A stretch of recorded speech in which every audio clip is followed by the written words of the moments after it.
Deer learners, right form of ভার্বে তোমাদেরকে স্বাগত জানাচ্ছি। আমি মিজানুর রহমান মিরাজ। তোমাদের সকলকে MRM মেথডের পক্ষ থেকে শুভেচ্ছা রইল। শুরুতেই আমরা দুটি সহজ রুল দেখছি, যে দুটি রুল হয়তো সকলের কাছে খুবই জানা, তা সত্ত্বেও ধারাবাহিকতা রক্ষার জন্য আলোচনায় নিতেই হচ্ছে। যাই হোক, রুল দুটি আমরা আলোচনায় নিয়ে আসি। রুল 1, চিরন্তন সত্য বুঝালে প্রেজেন্ট ইনডেফিনিট টেন্স হয়। আমরা সবাই জানি যে যদি কখনো চিরন্তন সত্য বুঝায় তাহলে বাক্যটা প্রেজেন্ট ইনডেফিনিট টেন্সের হয়ে থাকে। এক্সাম্পলটা লক্ষ্য করি, যেমনটা রয়েছে, দ্য স্কাই বি ব্লু। কারেকশনটা the sky is blue, be এর পরিবর্তে আমরা ইজ লিখছি প্রেজেন্ট ফর্মে। Next example, the sun rise in the east. এখানেও বাক্যটা অবশ্যই চিরন্তন সত্য। সূর্য কখনো পূর্ব দিক ছাড়া অন্য কোনো দিক থেকে উদিত হয়নি, তাই এটা চিরন্তন সত্য বাক্য এবং সঙ্গত কারণে বাক্যটি প্রেজেন্ট ইনডেফিনিট টেন্সের হয়ে থাকে। তাই the sun rises in the east, কারেকশনটি হবে রাইজেস। এখানে subject the sun singular number হয়েছে, থার্ড পারসন সিঙ্গুলার নাম্বার হয়েছে বিধায় রাইজ ভার্বের শেষে এস অথবা ইএস যুক্ত হয়েছে।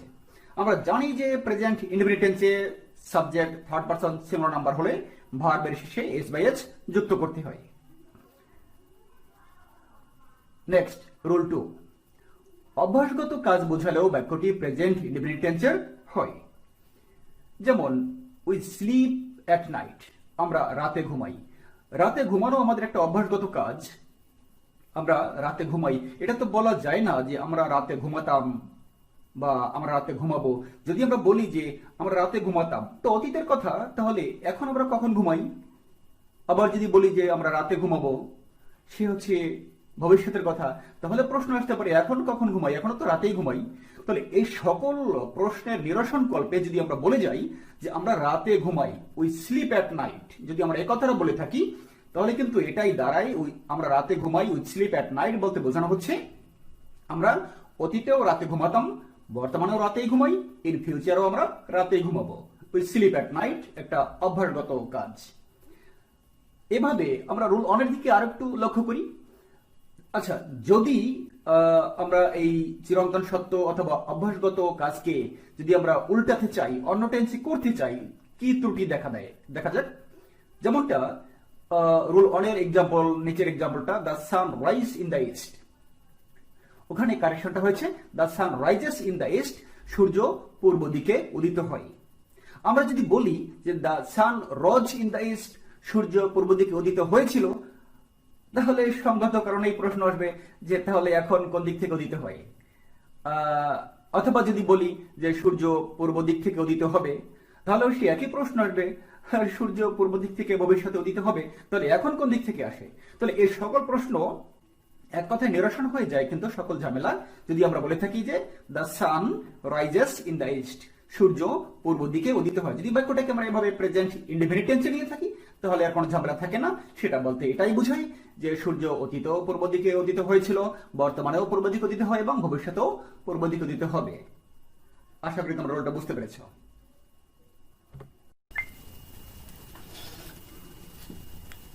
Dear students, right form of verb এর তৃতীয় সূত্রে তোমাদেরকে স্বাগত জানাচ্ছি।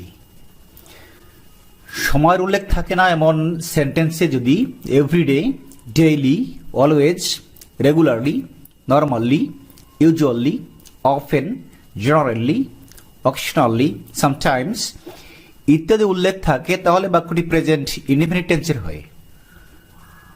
যেমন, হি অফেন কাম হিয়ার। এই বাক্যটিতে অফেন শব্দটি রয়েছে, অপরদিকে কোনো সময়ের উল্লেখ নেই, তাই সঙ্গত কারণেই বাক্যটি প্রেজেন্ট ইনডেফিনিট টেন্সের হওয়া উচিত। তাই কারেকশনটা হি অফেন কামস হিয়ার হয়েছে। কিন্তু নিচের এক্সাম্পলটি খেয়াল করো, last week he often come here. এই বাক্যটিতে অফেন শব্দটি রয়েছে, অপরদিকে একটি সময়ের উল্লেখ রয়েছে লাস্ট উইক। এখন আমি তো বলতে পারি না যে গত সপ্তাহে সে প্রায় এখানে আসে, গত সপ্তাহে বলে আবার প্রেজেন্ট ইনডেফিনিট বলা যায় না। অতএব এই বাক্যটিতে অফেন শব্দটি আছে, পর লাস্ট ওয়েকেও আছে, তা সত্ত্বেও বাক্যটি কিন্তু প্রেজেন্ট ইনডিফিনিট টেন্সের না হয়ে পাস্ট ইনডিফিনিট টেন্সের হয়েছে, তাই বাক্যটি কারেকশনে last week he often came here হয়েছে।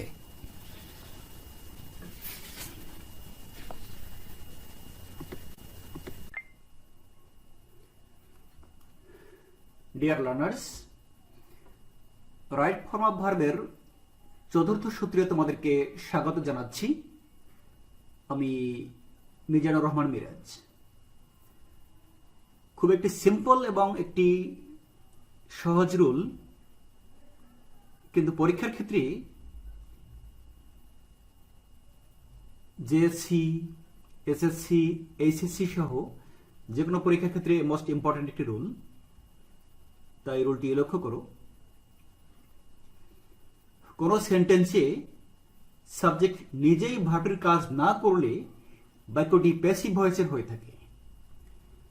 তখন মূল ভার্বটির পাস্ট পার্টিসিপল করতে হয় এবং তার পূর্বে প্যাসিভ ভয়েসের নিয়মানুযায়ী অক্সিলারি ভার্ব বসাতে হয়। হ্যাঁ, আমরা একটা বিষয় কিন্তু বুঝতেছি যে যদি কোনো বাক্যের সাবজেক্ট নিজে কাজ না করে তাহলে বাক্যটা কিন্তু প্যাসিভ ভয়েসের হয়। আর যদি কোনো বাক্যকে এভাবে আমরা বুঝতেই পারি যে বাক্যটা সাবজেক্ট নিজে কাজ করছে না, তাহলে বাক্যটা প্যাসিভ ভয়েস, আর সেক্ষেত্রে অবশ্যই মূল ভার্বটির পাস্ট পার্টিসিপল করতে হয়। আর তাছাড়া প্যাসিভ ভয়েসের ক্ষেত্রে মূল ভার্বটির পাস্ট পার্টিসিপল পূর্বে কিন্তু একটি অক্সিলারি ভার্ব বসাতে হয়। সেক্ষেত্রে অক্সিলারি ভার্ব বসানোর প্যাসিভ ভয়েসের যে নিয়ম রয়েছে সে নিয়ম ফলো করতে হয়। একটা এক্সাম্পল দেখা যাক। দ্য বুক বাই স্টারে। বাক্যটিতে সাবজেক্টের জায়গা রয়েছে দ্য বুক, ভার্ব রয়েছে বাই। তাহলে দ্য বুক এবং বাই সাবজেক্ট এবং ভার্ব দেখে একটা আইডিয়া কিন্তু চলে আসে যে এখানে সাবজেক্ট নিজে কাজ করে না। সাবজেক্ট ভার্বের যে রিলেশন সেটা দেখে অতএব বুঝতেছি যে বাক্যটা আসলে প্যাসিভ ভয়েসের বাক্য, যেহেতু সাবজেক্ট নিজে কাজ করে না। আর সেহেতু আমরা প্যাসিভ ভয়েস বুঝতে পারার কারণে আমরা বাই থেকে বট মূল ভার্বটি নিয়ে নিচ্ছি। অপরদিকে বাক্যটিতে এস্টারডে শব্দটি রয়েছে। এস্টারডে শব্দটা ইন্ডিকেট করতেছে যে বাক্যটা আসলে পাস্ট ইনডিফিনিট টেন্সের হওয়া উচিত। সেহেতু পাস্ট ইনডিফিনিট টেন্সের প্যাসিভ ভয়েস করার সময় অক্সিলারি ভার্ব হিসেবে ওয়াজ অথবা ওয়ার বসে। দ্য বুক যেহেতু সিঙ্গুলার সাবজেক্ট, অতএব দ্য বুকের পরে সিঙ্গুলার অক্সিলারি ভার্ব ওয়াজ বসেছে। তাহলে কারেকশনটা বাই এর পরিবর্তে ওয়াজ বট হয়েছে। আশা করি তোমরা বুঝতে পেরেছো। Dear students, right form of ভার্বের পঞ্চম রুলটিতে তোমাদের সকলকে স্বাগত। খুব সহজ বল সিম্পল একটি রুল। কোন সেন্টেন্সে সাবজেক্টের পরে am, is, are, was, were, shall be, will be, have been, has been, had been, shall have been, will have been এগুলো থাকলে এর পরের ভার্বটির দুটি অবস্থা হতে পারে। এর পরের ভার্বটির হয়তো আইএনজি যুক্ত করতে হয়, অন্যথায় এর পরের ভার্বটির থার্ড ফর্ম অর্থাৎ পাস্ট পার্টিসিপল ফর্ম করতে হয়। সেক্ষেত্রে খেয়াল রাখতে হয় যদি সাবজেক্ট নিজেই ভার্বের কাজ করে তাহলে আইএনজি যুক্ত করতে হয়, আর যদি সাবজেক্ট নিজেই ভার্বের কাজ না করে তাহলে পাস্ট পার্টিসিপল করতে হয়। নিচে দুটো এক্সাম্পল রয়েছে, লক্ষ্য করো। He is eating. বাক্যটিতে সাবজেক্টের জায়গায় রয়েছে হি, ভার্ব রয়েছে ইটিং। হি একজন ব্যক্তি, খাওয়ার কাজ সে করতেই পারে এবং যেহেতু হি সাবজেক্টের পরে ইজ রয়েছে এবং হি সাবজেক্ট নিজেই ইট ভার্বের কাজটি করার যোগ্যতা রাখে বা করে, সেহেতু ভার্বটির সাথে আইএনজি যুক্ত হয়েছে। পরের এক্সাম্পলটি লক্ষ্য করো। Rice is eaten. বাক্যটিতে এখানেও রাইস সাবজেক্ট, তারপরে ইজ এবং এরপরেও ভার্বটি হচ্ছে ইট। দেখা যাচ্ছে রাইস সাবজেক্ট যদি হয়, ভার্ব যদি হয় ইট, ভাত তো নিজে খায় না বা খেতে পারে না, অতএব এই বাক্যের সাবজেক্ট নিজে কাজ করে না। তাই সঙ্গত কারণেই এটি প্যাসিভ ভয়েস এবং সেই হেতু ভার্বটির থার্ড ফর্ম বা পাস্ট পার্টিসিপল ফর্ম হয়েছে। খুব সংক্ষেপে সামারি আকারে বলতে গেলে আবারও এভাবে বলা যায়, am, is, are, was, were, shall be, will be, have been, has been, had been, shall have been, will have been কোনো বাক্যে যদি সাবজেক্টে পরে থাকে এবং ওই বাক্যের সাবজেক্ট নিজে যদি ভার্বটির কাজ করে তাহলে পরে ভার্বটির আইএনজি যুক্ত করতে হয়, আর যদি সাবজেক্ট নিজে ভার্বটির কাজ না করে তাহলে ভার্বটির পাস্ট পার্টিসিপল করতে হয়।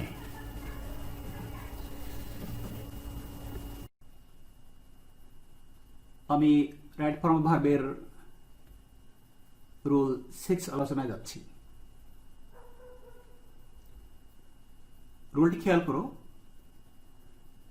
কোন সেন্টেন্সে নাও, at this moment, still, day by day ইত্যাদি উল্লেখ থাকলে বাক্যটি প্রেজেন্ট কন্টিনিউয়াস টেন্সের হয়।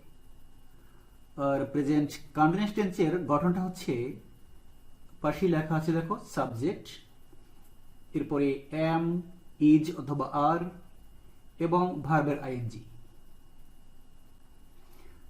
আচ্ছা, আর একটা বিষয় আমরা খেয়াল করি যে রুলে আমরা কোন শব্দগুলো প্রয়োগ করেছি।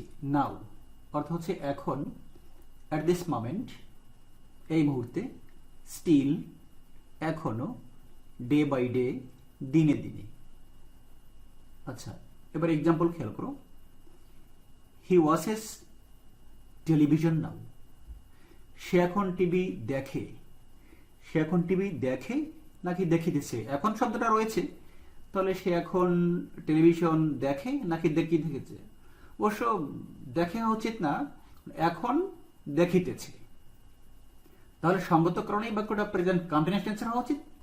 সেহেতু সাবজেক্টে পরে এম, ইজ, আর থেকে যেহেতু সাবজেক্ট রয়েছে হি, এর ক্ষেত্রে প্রযোজ্য হচ্ছে ইজ এবং পরবর্তী ভার্ব আইএনজি হচ্ছে ওয়াচিং। তাহলে হি ইজ ওয়াচিং টেলিভিশন নাও।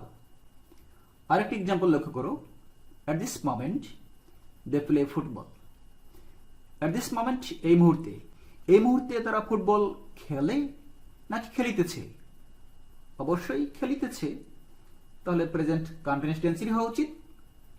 তাহলে এই বাক্যটিতে সাবজেক্ট রয়েছে দে। দে এর পরে স্ট্রাকচারে যে এম, ইজ অথবা আর রয়েছে তা থেকে দে সাবজেক্টের পরে ম্যাচিং হচ্ছে আর এবং পরবর্তী ভার্ব হচ্ছে প্লে, তার সাথে আইএনজি যুক্ত করে প্লেইং। তাহলে কারেকশনটা পেয়ে গেলাম, আর প্লেইং। বাক্যটি সম্পূর্ণরূপে দাঁড়ালো, at this moment they are playing football. এভাবে যে কোনো বাক্য তুমি যদি লক্ষ্য করো যে বাক্যটায় now, at this moment, still, day by day রয়েছে, তাহলে বাক্যটি তুমি এই গঠন অনুযায়ী অর্থাৎ প্রেজেন্ট কন্টিনিউয়াস টেন্সের গঠন অনুযায়ী তুমি কারেকশন করতে পারো। আশা করি রুলটি বুঝতে পেরেছো।